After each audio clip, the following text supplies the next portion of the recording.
بسم اللہ الرحمن الرحیم۔ السلام علیکم ورحمۃ اللہ وبرکاتہ۔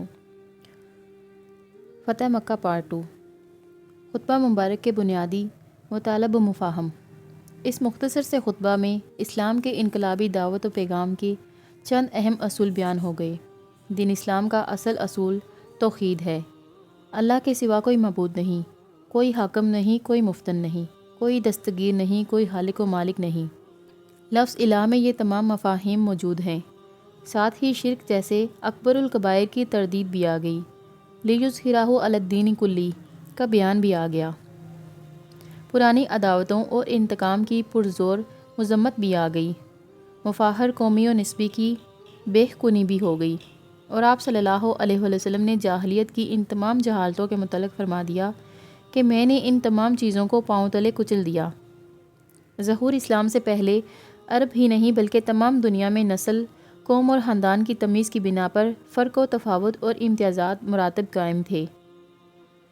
جیسے ہندو دھرم میں 4 مستقل ذاتیں تاحال قائم ہیں۔ ان میں کوئی ذات کسی دوسری ذات میں ضم نہیں ہو سکتی۔ یہ مستقل اور دائمی ہیں۔ ان میں شودر کو اچھوت کا درجہ دیا گیا ہے، جو غلیظ اور ناپاک جانوروں سے بھی کمتر خیال کیے جاتے ہیں۔ پوری دنیا پر اسلام کا یہ احسان ہے کہ اس نے دنیا کو کامل انسانی مساوات کے اصول سے روشناس کرایا، اور محمد رسول اللہ صلی اللہ علیہ وسلم اور خلفائے راشدین نے اس اصول پر اسلامی حکومت کو عملاً چلا کر دنیا کے سامنے حجت پیش کر دی کہ نسل، رنگ، زبان، وطن، پیشے اور جنس کی بنیاد پر کوئی اونچا ہے نہ نیچا ہے، بلکہ سب برابر ہیں، سب آدم کی اولاد ہیں اور آدم مٹی سے بنائے گئے تھے۔ رسول اللہ صلی اللہ علیہ وسلم کا حلم اور عفو۔ خطبہ کے بعد فاتح مکہ محمد صلی اللہ علیہ وسلم نے مجمع کی طرف دیکھا۔ جب باران قریش سامنے تھے، فرمایا کہ تمہارا کیا گمان ہے کہ میں آج تمہارے ساتھ کیا سلوک کرنے والا ہوں؟ یہ لوگ اگرچہ شکی، بے رحم اور ظالم تھے، لیکن مزاج شناس بھی تھے، لہٰذا بے اختیار پکار اٹھے۔ آپ صلی اللہ علیہ وسلم شریف اور بامروت بھائی ہیں، اور ایک شریف اور بامروت بھائی کے بیٹے ہیں۔ رحمت للعالمین صلی اللہ علیہ وسلم نے ارشاد فرمایا کہ میں آج تم سے وہی بات کہتا ہوں جو میرے بھائی یوسف علیہ السلام نے اپنے بھائیوں سے کہی تھی۔ آج تم پر کوئی سرزنش نہیں ہے، جاؤ تم سب آزاد ہو۔ ان میں وہ لوگ بھی تھے جو اسلام کے انقلابی دعوت کے دلی دشمن اور اس کے مٹانے کے در پہ تھے۔ وہ بھی تھے جو رسول اللہ پر طنز و تعریض کیا کرتے تھے اور حضور پر تضحیک و تمسخر اور استہزاء کے تیر برسایا کرتے، حتیٰ کہ دشنام ترازی تک کیا کرتے تھے۔ وہ بھی تھے جن کی تیغ و سنان نے محمد رسول اللہ صلی اللہ علیہ وسلم کے ساتھ گستاخیاں کی اور اہل ایمان کو شہید کیا تھا۔ وہ بھی تھے جو پیکر قدسی صلی اللہ علیہ وسلم کے راستے میں کانٹے بچھاتے تھے، اور وہ بھی تھے جو تلاوت آیات الہی و وعظ و دعوت کے موقع پر شور و غل اور مذاق و ٹھٹھا کیا کرتے تھے۔ وہ لوگ بھی تھے جو مسلمانوں کو دہکتی آگ، تپتی چٹانوں اور جلتی ریت پر لٹا کر ان کی پیٹھوں اور سینوں پر آتش مہریں لگایا کرتے تھے۔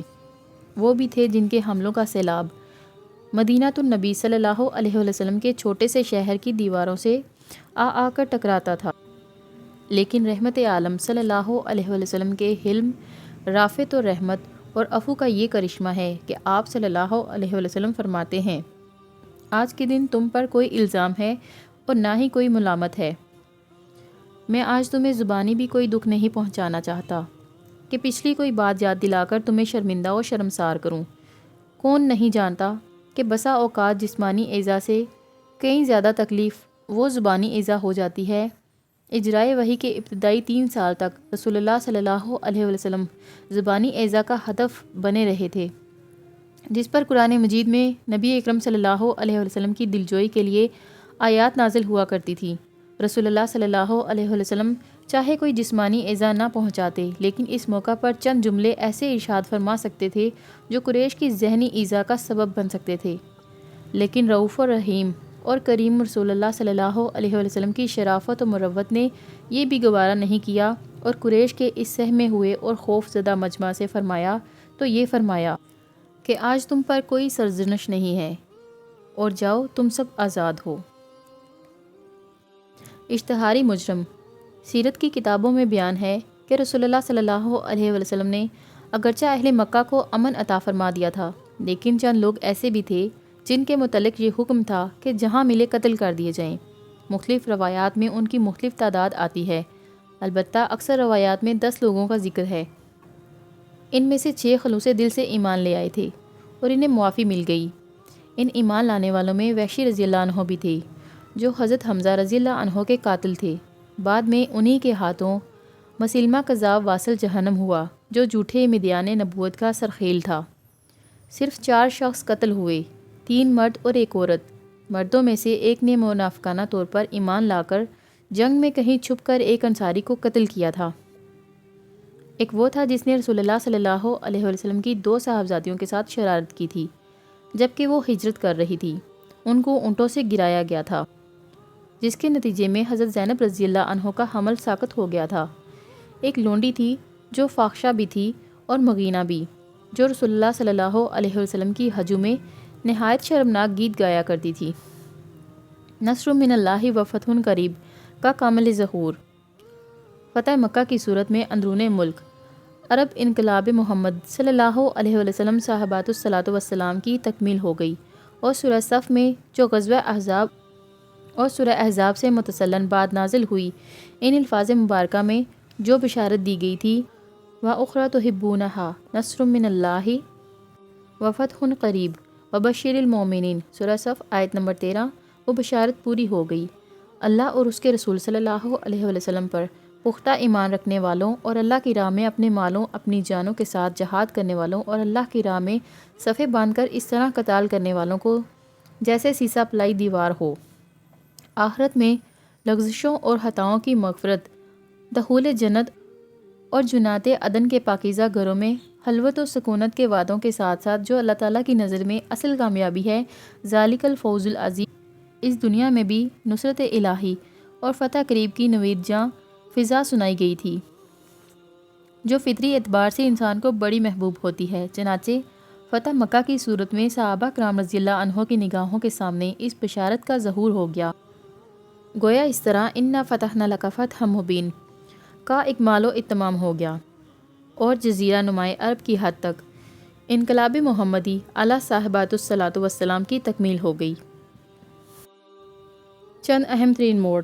انقلاب محمدی علی صاحبات الصلاۃ والسلام کی جدوجہد کے دوران یکے بعد دیگرے جو حالات و واقعات پیش آئے، ان میں سے بعض کو اہم ترین موڑ سے تعبیر کیا جا سکتا ہے۔ مثلا مولانا مناظر احسن گیلانی رحمۃ اللہ علیہ نے اپنی کتاب النبی الحاتم صلی اللہ علیہ وسلم میں سفر طائف کو ٹرننگ پوائنٹ قرار دیا۔ حضرت عمر فاروق رضی اللہ عنہ کا اکابر صحابہ رضی اللہ عنہ کے مشورے سے اسلامی تقویم کا واقعہ ہجرت سے آغاز فرمانا اس بات پر دلالت کرتا ہے کہ آن جناب رضی اللہ عنہ کے نزدیک ہجرت کو بھی سیرت میں ایک اہم موڑ کی حیثیت حاصل تھی، کیونکہ اس کے ذریعہ سے اللہ تعالیٰ نے انقلاب محمدی علی صاحبات الصلاۃ والسلام کے لیے ایک بیس عطا فرمائی تھی، جو تمکن فی الارض کے لیے ایک بنیاد بنی۔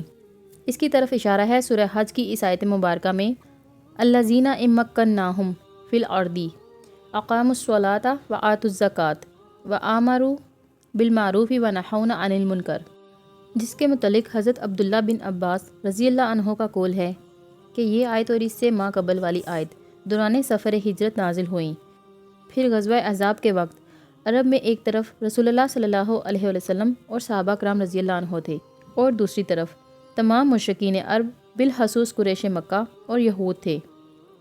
حق و باطل کے مابین جو طویل کشاکش جاری تھی، اس میں غزوہ احزاب کو اس اعتبار سے ٹرننگ پوائنٹ کی حیثیت حاصل ہے کہ اس غزوہ کے بعد رسول اللہ صلی اللہ علیہ وسلم نے یہ تاریخی جملہ ارشاد فرمایا تھا لن تغزوکم قریش بعد عامکم ھذا ولکنکم تغزونہم۔ چنانچہ اس کے نتیجہ میں حضور صلی اللہ علیہ وسلم نے اگلے سال عمرہ کی نیت سے وہ سفر کیا جو صلح حدیبیہ پر متنجہ ہوا، جو در حقیقت فتح مکہ کی تمہید بنی۔ اس صلح اور فتح مکہ کے مابین رسول اللہ صلی اللہ علیہ وسلم کو قریباً 2 سال کا جو پرامن عرصہ ملا، تو حضور نے اس دوران اپنی دعوتی سرگرمیوں کو اندرون عرب تیز تر کر دیا، اور آپ صلی اللہ علیہ وسلم نے اسی مرحلہ پر اپنی حیات طیبہ میں پہلی مرتبہ بیرون ملک عرب بھی دعوتی سرگرمی کا آغاز فرمایا۔ چنانچہ حضور صلی اللہ علیہ وسلم نے معتد سلاطین اور رؤسا کو نامہ مبارک ارسال فرمائے، یہ بات اس سے قبل بیان کی جا چکی ہے کہ 8 ہجری میں قریش کا حلیف قبیلہ بنو بکر کی طرف سے مسلمانوں کے حلیف قبیلہ بنو حذاء پر اچانک جلگار کے بعد جب رسول اللہ صلی اللہ علیہ وسلم نے 3 شرائط کے ساتھ اپنا سفیر مکہ بھیجا تو قریش کے جوشیلے قسم کے لوگوں نے پہلی 2 شرائط رد کرتے ہوئے صلح حدیبیہ ختم کرنے کا اعلان کر دیا، لیکن قریش کو جلد ہی احساس ہو گیا کہ یہ بات ان کے لیے نقصان دہ ثابت ہوگی۔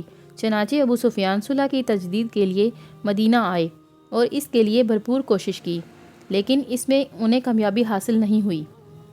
اس موقع پر نبی اکرم صلی اللہ علیہ وسلم نے اس عزم کا اظہار کیا کہ اب صلح کی تجدید نہیں کرنی ہے۔ اگر صورتحال کا جائزہ لیا جائے تو بظاہر ایک بہت بڑا تضاد سامنے آتا ہے کہ 2 سال پہلے جناب محمد صلی اللہ علیہ وسلم ایسی شرائط پر صلح فرما رہے ہیں کہ جن کے متعلق تمام صحابہ کرام رضی اللہ عنہ یہ محسوس کر رہے ہیں کہ یہ توہین آمیز ہے۔ اس کا جو رد عمل حضرت علی رضی اللہ عنہ اور حضرت عمر رضی اللہ عنہ پر ہوا وہ پہلے بیان کیا جا چکا ہے۔ پھر یہ کہ تمام صحابہ کرام رضی اللہ عنہ کا یہ رد عمل بھی بیان ہو چکا ہے کہ حضور صلی اللہ علیہ وسلم فرما رہے ہیں کہ اٹھو احرام کھول دو اور ساتھ لائے ہوئے جانوروں کی قربانیاں دے دو، لیکن ایک شخص بھی نہیں اٹھتا۔ تو 2 سال پہلے بظاہر اس درجہ گر کر صلح کی گئی ہے کہ جس سے تمام صحابہ کرام رضی اللہ عنہ کے دل مجروح ہوئے تھے، اور اب قریش کا رئیس اعظم مکہ سے چل کر مدینہ آتا ہے اور سر توڑ کوشش کر رہا ہے کہ کسی طرح صلح کی تجدید ہو جائے، لیکن محمد صلی اللہ علیہ وسلم متوجہ ہی نہیں ہو رہے اور صلح نہیں فرما رہے، تو یہ یقیناً ظاہری اعتبار سے ایک بہت بڑا تضاد ہے جسے مشرکین نے منفی رنگ میں پیش کیا ہے۔ مشرکین کی کوتاہ نظری۔ اصل میں مشرکین نے سیرت مطہرہ کے ایسے ہی معاملات کے اوپر ڈیرے جمائے ہوئے ہیں اور نقب زنی کی کوشش کی ہے۔ مثلاً ٹائن بی نے، جسے فلسفہ تاریخ کا بہت بڑا عالم تسلیم کیا جاتا ہے، اپنے ایک جملے میں اس تضاد کو اپنی دانست میں سم اپ کیا ہے، اور وہ جملہ یہ ہے کہ نقل کفر، کفر نباشت۔ اس کا ترجمہ ہے محمد صلی اللہ علیہ وسلم ایک نبی اور پیغمبر کی حیثیت سے ناکام رہے، نعوذ باللہ، لیکن ایک سیاست دان اور مدبر کی حیثیت سے کامیاب رہے۔ اس کے نزدیک مکہ میں حضور صلی اللہ علیہ وسلم کا جو بھی رویہ اور کردار سامنے آتا ہے وہ تو یقیناً انبیاء والا ہے، لیکن مدینہ میں آپ صلی اللہ علیہ وسلم کا جو کردار ہے وہ تو ایک مدبر، ایک سیاست دان، ایک اسٹیٹس مین اور ایک فوجی جرنیل کا کریکٹر ہے، اور اس کی رائے ہے کہ کامیابی محض الذکر کو ہوئی ہے، مقدم الذکر کو نہیں ہوئی۔ اسی طرح مسٹر منٹگمری واٹ نے، جسے ایک مرتبہ ضیاء الحق کی حکومت نے بھی پاکستان بلایا تاکہ قومی سیرت کانفرنس میں وہ ہمیں سیرت سمجھائیں، 2 جلدوں میں نبی اکرم صلی اللہ علیہ وسلم کی سیرت مبارکہ لکھی ہے، لیکن اس نے دونوں جلدوں کے عنوانات علیحدہ علیحدہ رکھے ہیں، گویا اس طرح اس نے اپنے باطل نظریہ کے مطابق حضور صلی اللہ علیہ وسلم کی شخصیت کے تضاد کو نمایاں کرنے کی کوشش کی ہے۔ چنانچہ پہلی جلد کا عنوان محمد ایٹ مکہ اور دوسری جلد کا عنوان محمد ایٹ مدینہ ہے۔ گویا اس کے نزدیک 2 محمد ہیں، ایک مکہ والے اور دوسرے مدینہ والے۔ تضاد ظاہری کی حقیقت۔ یہ جو بظاہر تضاد نظر آتا ہے جس پر مشرکین نے ڈیرے جمائے ہیں، یہ دراصل انقلاب کے مراحل و لوازم کے تقاضوں سے ناواقفیت کی بنا پر ہے۔ رسول اللہ صلی اللہ علیہ وسلم کی حیثیت صرف دیگر انبیاء و رسل علیہ الصلاۃ والسلام والی نہیں ہے، آپ صلی اللہ علیہ وسلم خاتم الانبیاء اور آخر المرسلین ہیں۔ آپ صلی اللہ علیہ وسلم پر نبوت اور رسالت کی تکمیل ہوئی ہے، لہٰذا آپ صلی اللہ علیہ وسلم کے سپرد یہ اضافی مشن بھی کیا گیا کہ آپ دین حق کو بالفعل قائم، غالب اور نافذ فرمائیں۔ قرآن حکیم میں آپ صلی اللہ علیہ وسلم کی یہ خصوصی و امتیازی شان قرار دی گئی ہے، اور آپ کو یہ اہم ذمہ داری سونپی گئی ہے کہ وہ اللہ ہی ہے جس نے بھیجا ہے اپنے رسول کو الہدیٰ، یعنی قرآن مجید اور دین حق کامل شریعت کے ساتھ، تاکہ وہ اس کو تمام نظام ہے زندگی و اطاعت پر غالب کر دے، جبکہ عام نبوت کا غالب فرض منصبی دعوت، تبلیغ، تذکیر اور انداز و تبشیر ہے۔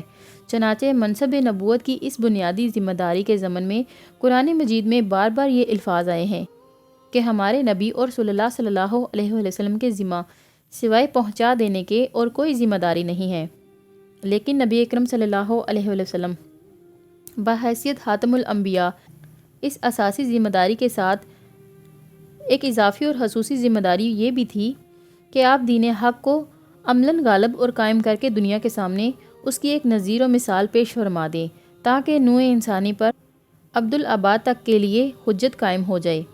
خصوصی منصب کے خصوصی تقاضے۔ اقامت دین کا کام در حقیقت ایک انقلابی جدوجہد کا متقاضی ہے۔ ایک قائم شدہ نظام کو بے و بن سے اکھاڑ کر اس کی جگہ ایک صالح نظام کو قائم کرنے کے تقاضے بالکل مختلف ہوتے ہیں۔ یہ انقلاب صرف دعوت و تبلیغ اور وعظ و نصیحت سے نہیں آتا، اگرچہ اس میں بھی آغاز دعوت و تبلیغ اور وعظ و نصیحت سے ہی ہوگا، اور اس میں تذکیر بھی ہوگی، تبشیر بھی اور انداز بھی ہوگا، لیکن اس کا ہدف یہ ہوگا کہ ان تمام کاموں کے نتیجہ میں ایک انقلابی جمعیت فراہم کرنا جو کسی انقلاب کے لیے لازم اور ناگزیر ہے، اور جب اس جمعیت میں مطلوبہ نظم اور ڈسپلن پیدا ہو جائے تو پھر اسے نظام باطل سے ٹکرا دینا ہے۔